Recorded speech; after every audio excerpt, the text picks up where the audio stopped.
Hey actors. So a lot of times when people come to my office in LA and they want me to manage them, I'm looking for certain things. I'm looking at their resume to see if they have good acting training. I'm looking to see if they've been working as an actor in their own market, building their resume with theater work or independent films or student films or short films, web series or commercials. So those are all the things that I'm going to teach you how to get in the area that you live. I'm also looking to see what their headshots look like, and if their headshots look like them. You might think that's a really strange thing to say, but the bottom line is sometimes I can see a great headshot and the person that walks in the door looks 5 years older than that headshot. And the reason I called that person in is because I was interested in the age of the person in the headshot. So your headshots need to be reflective of who you really are. Looking good, but who you really are. So your headshots should not have a whole ton of makeup on, but you should have light makeup on. And if you're a child, you don't really need any makeup, just a little lip gloss. But if you're an adult, not a heavy makeup. That's very, very rarely going to be seen on commercials, for sure. You don't see that, and on television.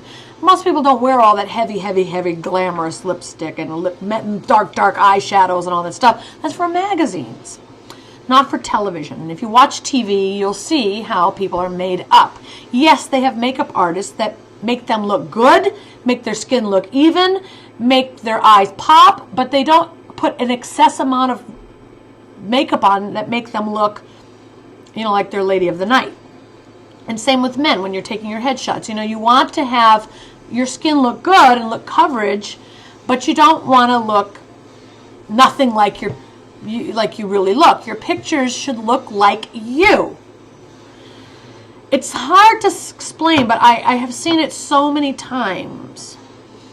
You have blonde, frizzy hair, yet you come in the picture with short black hair that is spiked up. The reason they picked that headshot and pulled that look in is because they wanted to see that blonde, frizzy-haired person, not the black, spiked-up hair. And even though you say, oh, but it's still me, the casting director is trying to fit certain roles, and your headshot fit a certain look they're looking for. So now you walk in and you don't look anything like it. If you change your hair color, you need to change your headshot. So if you were a brunette and now you're going to red, you need a new headshot. If your hair was long and now it's short, you need a new headshot. You've got to look like the person you really are when you walk in the room, okay? Now, let's talk about what casting directors are looking for. There's something called the breakdowns. You may or may not be familiar with those. But every single script that is written has a list of characters that are in that script. The old man, the young lady, the store clerk, the mother, the father, the cop, the criminal. Those are the breakdowns of the characters. A casting director, I'll teach you how it works. A casting director talks to a director or a production company. The production company says, I want to hire you as a casting director. And the casting director reads the script, writes down all the roles that would have to be filled, and then starts thinking, okay, who could I put in those roles? Based on who they already know, based on who they've seen before, they start coming up with ideas. And they go to the production company and they say, these are my ideas for who I would put in these roles. And if they like the idea of the casting director, they say, I like the ideas you're going with, you have the job. But if they don't like those ideas, they ask other casting directors as well. They listen to what other casting directors have to say. Well, this is what I would do with that script, and this is who I would put in those roles, and this is the kind of thing I would do. They pick the casting director that most understands the vision of the director. Okay, so now the casting director has the job. They make their list of all the characters that are required. They create a breakdown for every single character. Age, 20 to 25, male, Caucasian, attitude, Harvard graduate type, rebellious, bucks the law. African American woman, 30 to 45. Social worker with an attitude, but a kind heart, tries to help the main character. 9-year-old girl, all ethnicities. Has been injured in a serious accident, cries on cue, determined little fighter. Doctor, all ethnicities, 30 to 40. Anxious, nervous, fast talking. So all of these descriptions are in the breakdowns.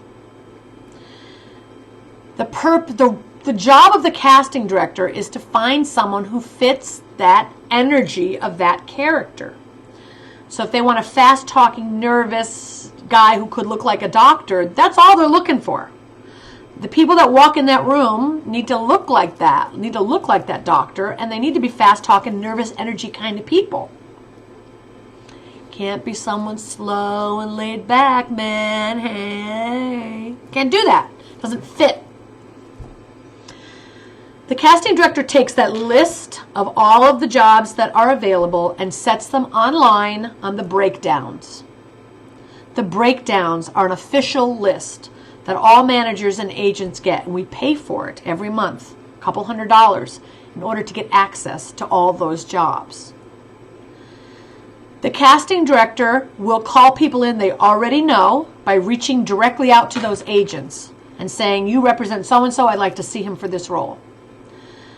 The casting director will also call agents they know that have great clients and say, I'd like to see any of your clients that fit this description. And the casting director will receive submissions from agents and managers suggesting actors for those roles. And casting directors will bring in people they might have seen at workshops, or people that they have seen in plays, or they have seen on television or in commercials.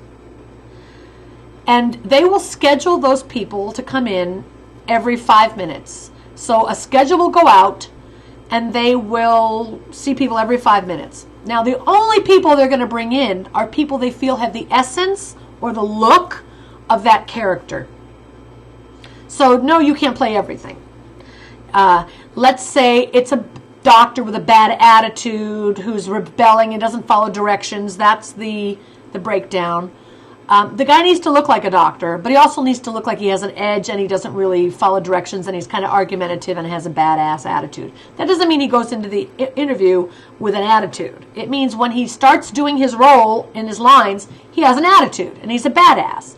But he's polite when he walks in the room, he's polite when he leaves the room. He's a professional. It doesn't matter, a lot of times people say, well, how did I do in the room? If you don't fit the essence of the character, it doesn't matter if you've given the greatest audition of your life. You have to fit the essence of the character. And when they're casting for projects, if they're casting a brother and sister, they need to look alike. If they're casting families, they need to look like they came from the same family. So a lot of times you might be in an audition and do a really good job and they give you a callback, and that means they liked your work.